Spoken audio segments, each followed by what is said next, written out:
Good morning Hi and there. welcome to Tuesday, bright and early. Day 2.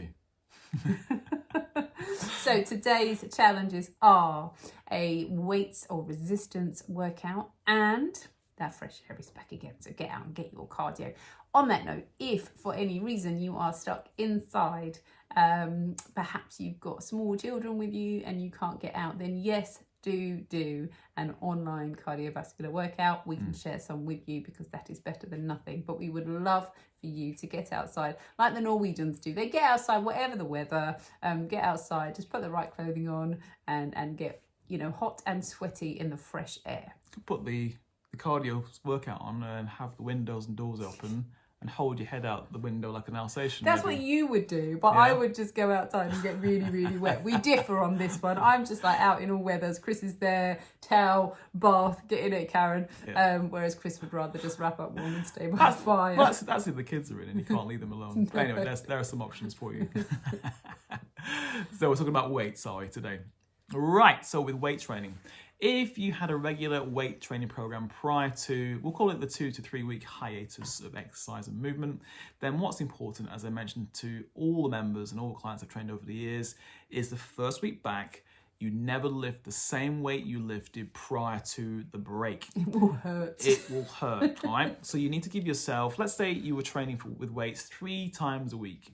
You would train the first workout back, that would be 50% of your weight you lifted prior to that. So the actual, say, weights in the bar. Call it a prep pressing phase, just preparation, preparing your body. Next 175, and then the third workout could be close to 100, but you would never perform the same amount of sets. And by sets, let's say you do 3 sets of weights, let's say you do a bench press, it could be you do 2 sets instead of 3. You're just getting your body ready for that. And anyway, when you periodize or plan a program, you never really want to have an intense workout every single week. The intensity moves through the program and then it peaks and then you have some downtime. So let's say you were doing some home workouts and you had a little kettlebell around. You could just do either a light kettlebell or maybe do some body weight work to start off with. And then for your second workout, you bring the kettlebell back in. And then third workout, you maybe do a few more sets, but definitely not near your maximum. And then you are good to go again. So just to clarify that one more time, the first workout back with weights after the absence, you'll do half of your weight that you lifted prior to the break. Then you add a bit more for the next one. And for the next one after that, maybe do 2 sets at the most, getting heavier still, and then you should be almost back to where you were previously. But definitely give yourself a good week to 2 weeks before you even consider lifting anywhere near the amount of weight and also the amounts of repetitions you lifted prior to that break. So what kind of weights workout are you going to share today, Chris? I'm going to give you 2. One will be a body weight, because even with body weight, we are talking about resistance training. So resistance is just resisting gravity. And you can resist gravity just with body weight, a squat, for example. So we can add intensity to the workouts by moving slower through the squat. You can either jump or you can move to a single leg or single arm work with body weight still. That makes it more resistance based on the limb that you're training. I should add, sorry, can I just butt in here, that if you are doing any of our classes, don't be alarmed by this, think, oh, I don't do weights training. If you're coming to any of our classes, be it Pilates, body conditioning, Chris's circuit-based classes, you are already doing resistance training. It just might be body weight only. So all of this applies, whether you are someone that is there kind of lifting kettlebells at home, or if you're someone that's doing Pilates with me, because it's all in there in the classes. We just might not make that explicit to you. Correct. And then what we'll also do is give you another option to use a weight alongside that.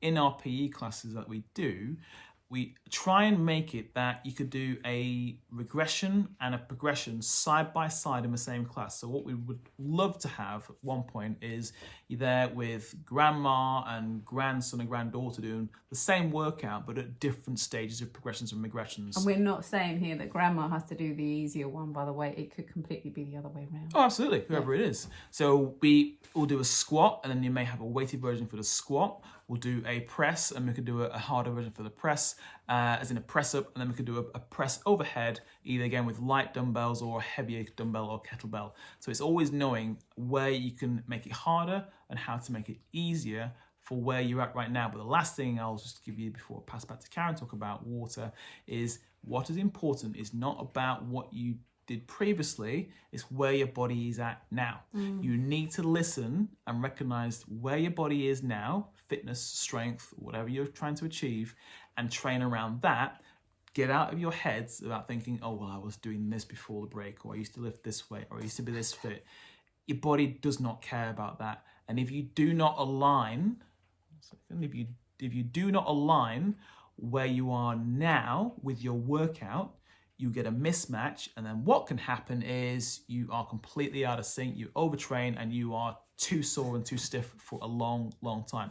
Also, you may not be sore all the day after, but you might find after 3 or 4 weeks later that you've just done too much. So please bear in mind where you're at now and just train what is difficult to do now, not what was difficult 3 or 4 weeks ago. And just to clarify, if you are already coming to our classes during the week, then you'll be doing the majority of this with us anyway. Yep. With the exception of Pilates, I would suggest you just try and have a little look at Chris's first body weight resistance program, because I think you might find that's really nicely complementary to what we do in class. And I know a lot of you are often saying to me, oh, I really want to train my upper body a bit more. That's something that you can do. So the other challenge for today, in addition to the resistance training, is your get outside, get that cardio in. And number 3 is water. So I get the job of talking about drinking, but it's to make sure that you're trying to get in about 2 litres of water a day. It's harder in the winter. We don't necessarily feel as thirsty. And I don't know about you, but with the air conditioning and the changes in humidity outside, the skin is just like, it's really struggling to know. One of the ways you can help with that is by making sure that you're drinking. And that doesn't have to just be water. That could be herbal teas or kind of cordials even. Something to get that fluid in. Would really recommend that you do it. So today we have your resistance training. We have your cardiovascular fresh air training, and we also have making sure that once you've got rid of all the garbage that you did yesterday, you are drinking plenty of water. Yeah, people get a little bit too self-righteous about water and fluid intake. I think they say it must be nothing other than water must pass my lips. That's fair enough for most people. We have a lot of water here, or mixed with cordials. It doesn't matter how the fluid gets into your body, so long as it's not laden with sugar. So you can have a heavily diluted fruit or apple juice, you can have a little bit of cordial. You can get any water, any fluid into your body is better than thinking it's only water, because you might find you have just water in the day, that might be 1 litre, whereas you've had a little bit of fruit juice and maybe some cordial, that could be 2.5 litres. You definitely want to feel, you can just get your body to understand how to get more water in first, rather than trying to just have plain water.